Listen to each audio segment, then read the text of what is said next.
The second award is the J. Robert Elster Award for Professional Excellence. The description is rather short, but it says a lot. This award, named in honor of the life and career of J. Robert Elster, who was the second president and a founding member of this association. The award recognizes the NCADA members who exemplify the highest standards of professionalism, integrity, and ethics, and conducts herself or himself in a civil and courteous manner with all persons. Other factors considered are involvement in judicial and/or other professional educational activities, participation in activities that improve the civil justice system, and such other attributes important to the extraordinary achievement intended to be recognized by this award. I call on David Allen to announce and recognize this year's award recipient.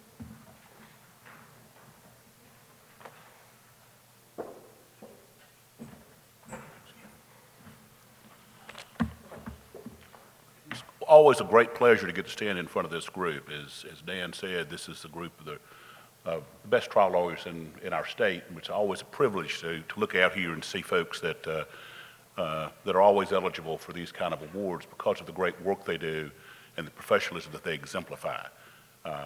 As Gray mentioned earlier, I am trying to lead a group that's redoing the advertising roles.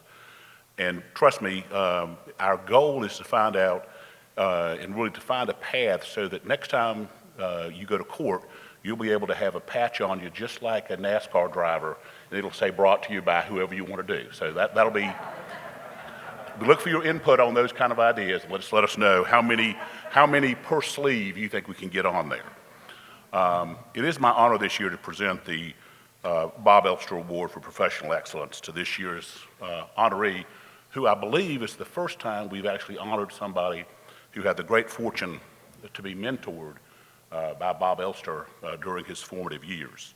And by the career of the honoree, you can tell that he took in the attributes and traits of Bob Elster and has demonstrated them.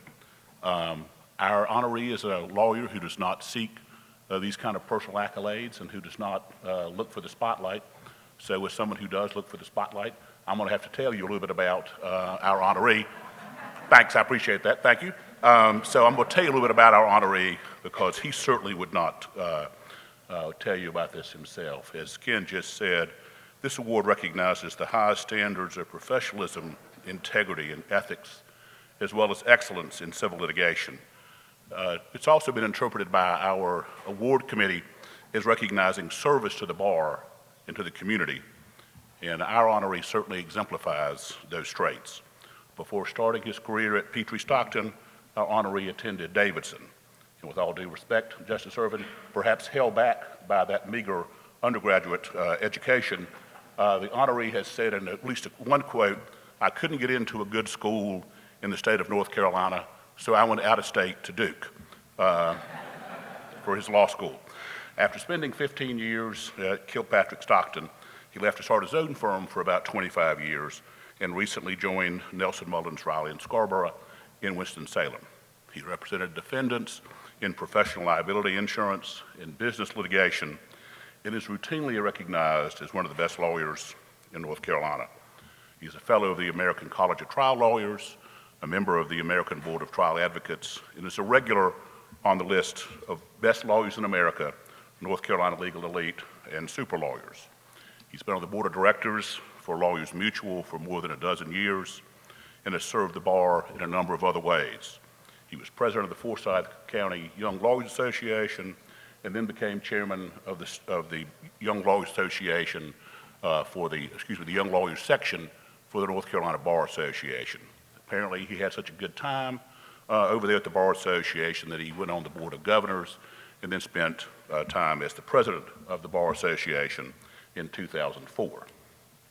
When his term ended over at the Bar Association, he apparently had so much free time he didn't know exactly what to do, so he signed up to become a state bar counselor and last year was installed as the president of the North Carolina State Bar.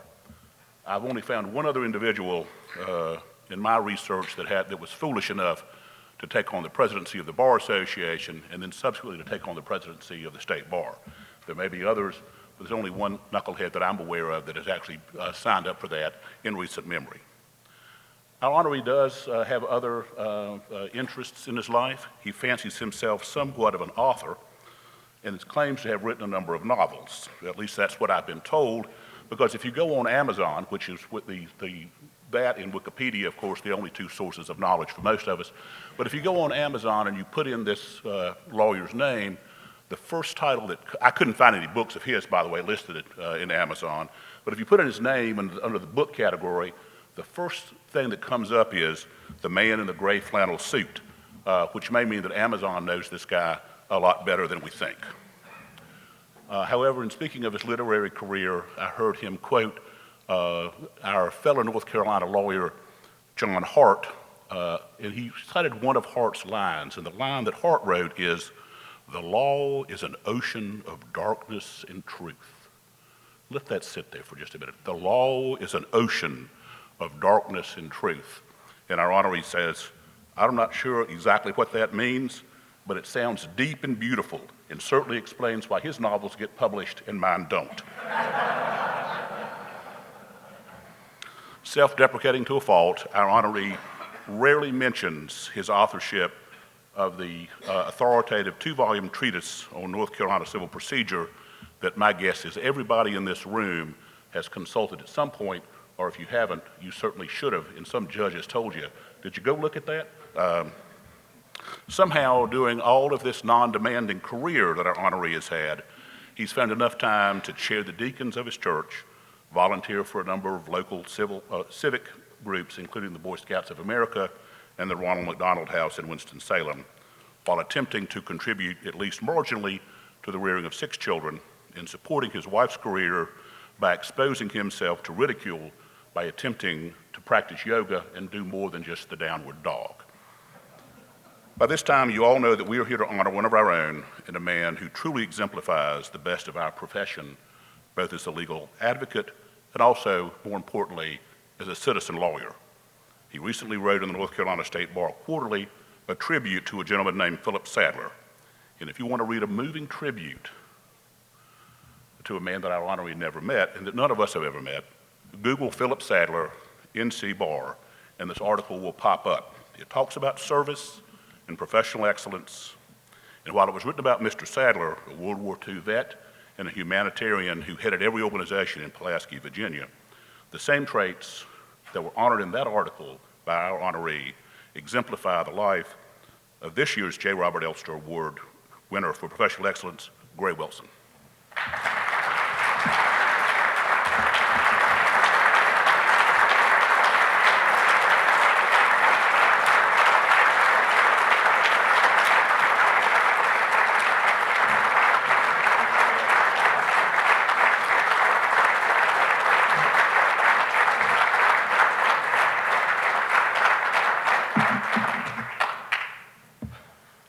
Well, first to David, thank you for finishing.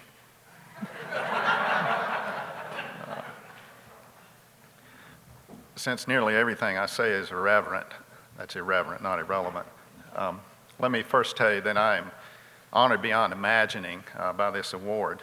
I really haven't received any professional awards over my career as far as I know. I've been fortunate, I've been elected to a bunch of things. And I saw you had an election here earlier, so maybe there's still some other opportunities out there. But I recall when I was elected vice president of the North Carolina State Bar that the first counselor to come up to me said, "Man, you're some kind of political weasel." And I wasn't flattered by that comment.